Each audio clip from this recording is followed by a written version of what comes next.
Happy birthday to Henry Rollins. He was born on February 13th, 1961, which makes him 60 years old today. Alright, I'm not going to make any fun here because on March 1st I'll be 59, so I'm only a year younger than Henry. But I've got a great Henry Rollins story. So back in about 1985, maybe 86, but I'm thinking more 85, I was on the road selling grinding wheels, going from factory to factory to factory, and when I'd have to work in Grand Haven, Michigan, I would quite often stay in Kalamazoo because there was just much better culture there, record stores, clubs to go see shows like Club Soda and places like that. So I got off of whatever factory I was in, drove to Kalamazoo.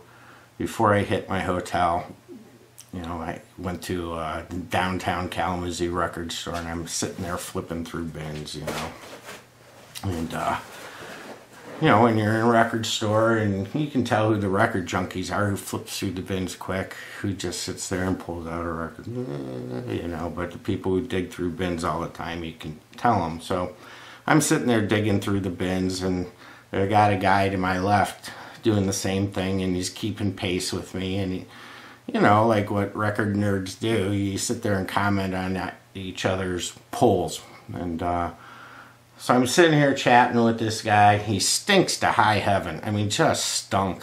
Long hair and raggy clothes, and I'm wearing my Oxford button-down shirt and my Dockers and the shit I would wear into the GM plants. And he's telling me, you're not dressed like the kind of guy that listens to that kind of music. And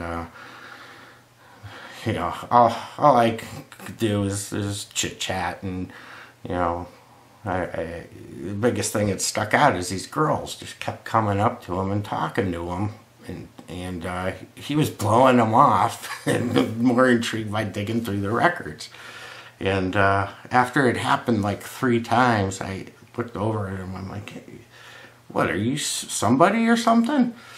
And he goes, I'm Henry Rollins, man. And I'm like, oh my God, I'm sorry I didn't recognize you. I know you're playing tonight, and I was going to the show anyhow, so it was really cool. I ended up flipping through records and chit-chatting with Henry Rollins, and he acknowledged me even at the show, so it was really cool.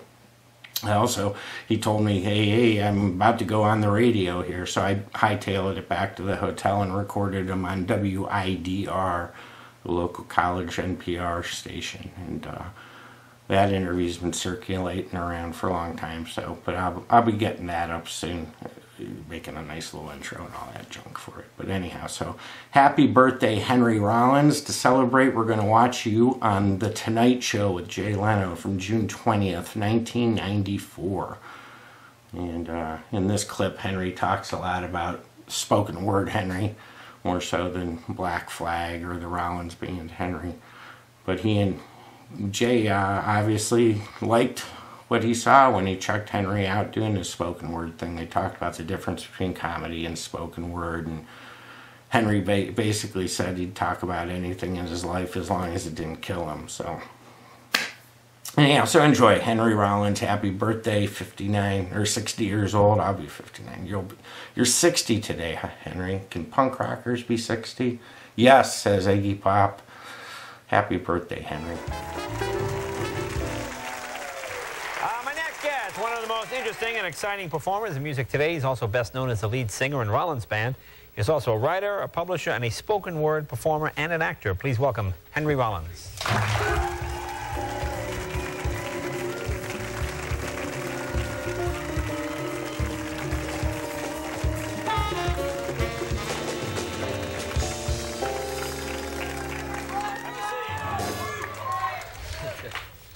Now, I assume people often misjudge you sometimes. Maybe they see the tattoos and... Yeah, they probably think I'm an idiot or something, yeah. Well, not an idiot, but it's probably frightening. I mean, if you were a person just walking down the street and you can see now you're smiling, so you look fine. But when you, thanks. But when you scowl, well, it looks like you could be like, I think the legal definition is crazy guy. They would say, no, it's a little crazy. But you're not. I mean, you're not, though. Yeah. Because I said poet. I know you hate that word. I mean, It's just it lends itself to such pretension. Yeah. If you're going to say something, you know, shut up and say it and move, you know? Yeah, right. Well, these poets are... What Nietzsche said about poets was good. He goes, poets are those who muddy their waters to make them appear deep. Which means if I don't understand it, it must be good. Oh, yeah. You know what I mean? Well, have you ever gone to any of these? They sort of have these, like, poetry reading things here in Hollywood where sort of... And they're miserable, aren't they? Well, these young actors who've never really read poetry, I'm not putting it down, but they kind of go, I like a cat. Let's put them down. They're horrible. Okay, put them down. I mean, come on. Do you go to any of those just looking for material? Have you been to any of that stuff? Looking for material? Well, just, again, as a comic, I go going, oh, this is a great thing to make fun of it, you know. But I mean, to comment on it. When I do the speaking dates, I just talk about my own life's experiences. I just kind of like tell stories, retell it, you know, if there's anything I learned in the process, you know. I reckon anything that didn't kill you is pretty good to talk about, you know. Or like, you know, just, you know, something that was maybe horrible a long time ago, maybe you can even make it funny. I mean, for a while when I was on the road a few years ago doing spoken dates, I was telling this story about how I punched this guy out in Australia a few years ago and took his teeth out and ended up in the hospital down the street from here with, like, you know, all this goop getting taken out of my hand. And I got his teeth at home. Some guy threw them on stage. And, like, at the time, I lost 9 pounds in the hospital, and I had this, like, gaping hole in my hand, and the doctor said, you might lose your finger and all this. And I was like, ah. And now, it's like, yeah, I'm an idiot. I was stupid, and now it's funny. Right, now it's a fun, heartwarming tale. Yeah. Yeah. Well, I remember hearing you talk about the riots, and I thought that was, because, you know, I was trying to get a theory when I saw you, because it's not stand-up comedy. I mean, it's funny, but, you see, I always figure that people don't gather anymore. They don't gather and talk, you know, and what you do sort of reminds me of what people used to do, you know, maybe 150 years ago. Someone would come to a town and speak about things, and everybody would just sort of gather around and listen, and it isn't like a comedy show, although I did find it very funny, some of the things you had to say. It's nice to balance. See, what I do, I do a lot of different medias, you know. I've been doing, like, soundtrack work and movie work in the movie thing, and I write books and I publish other writers. And I got a full-time band. We travel all over the world playing every year. Yeah. And I do these speaking dates, you know, all over the world. And for me, it's just like different slices of the same pie, you know. And being in a high decibel band with a fairly large production, crew, lights, the whole 9 yards, and you're hitting people with the music we do is decidedly, you know, very visceral, very intense, you know, not like moronic or like dumb 4/4 stuff. It's got a real avant edge to it. Right. But see, I like the spoken words. To me, that's my medium, the spoken word. So to me, I listen to people talk like yourself, the way other people listen to music. What I was saying is, I do all that. So I spend a lot of the year going, big volume, big density thing. And it's nice to go out by myself, low volume, very direct signal, vocal, like, hey, here I am, you know, there's no big deal around me, and I'm going to tell you this thing where I was a jerk, and here's where I messed up, and here's what I learned from it, and you can have a laugh at me. Now, tell me about your background. Where are you from? Where did you grow up? I was from Washington, D.C., and I lived there for, all right. So what did you want to do as a kid? What was your direction? I went to a naval preparatory school for 7 years where they got people ready for West Point in the Naval Academy.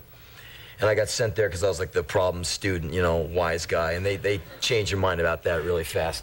Now, was there a tattoo shop right near the base? No, my mom did all these. Your mom did these? Yeah. You're funny, right? Yeah. Come on, go. Give me something. Okay. Yeah. Oh, I got a kick drum. So, I got out of there and just basically did the 60-hour-a-week minimum wage job frustration. Then I got to be in a band called Black Flag. Right. Yeah. And we went out and starved and, you know, tore it up for 5 years. And then that band broke up and I started my own thing. And we starved and tore it up for a few years. And now we pay the rent and tear it up. Right. So it's basically the same. So you haven't compromised at all? Zero. Yeah. There's nothing that's attractive enough to me to sell out.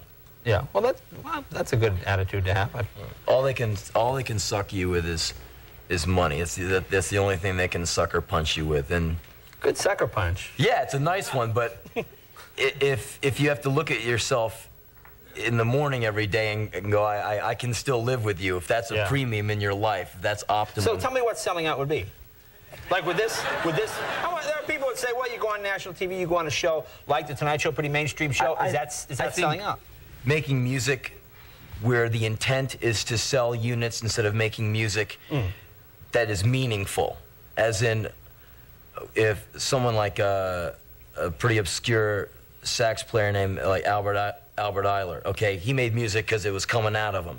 And then on the other hand, there's like a band who goes out, whips out the demographic and goes, okay, we're aiming for that. Right. Okay, now one thing is real and the other thing is business. So and both are respectable. If you want to do that commercial angle, fine.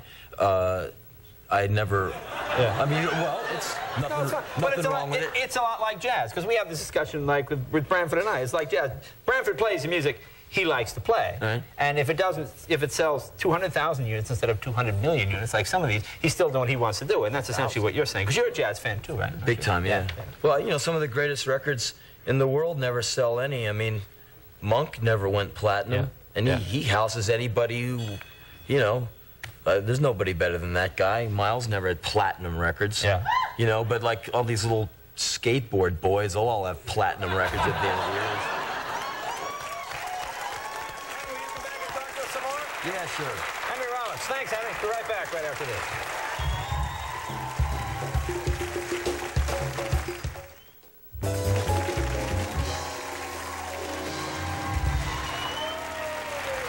I want to thank my guest, Henry Rollins. Henry, nice to have you here. Very refreshing. Good to talk with you. Thank you. Thank you. Maxine, very funny as always. Maxine Jeffries, thank you very much. You'll be all over Minnesota. Of course, Mark Harmon. The film is Wyatt Earp.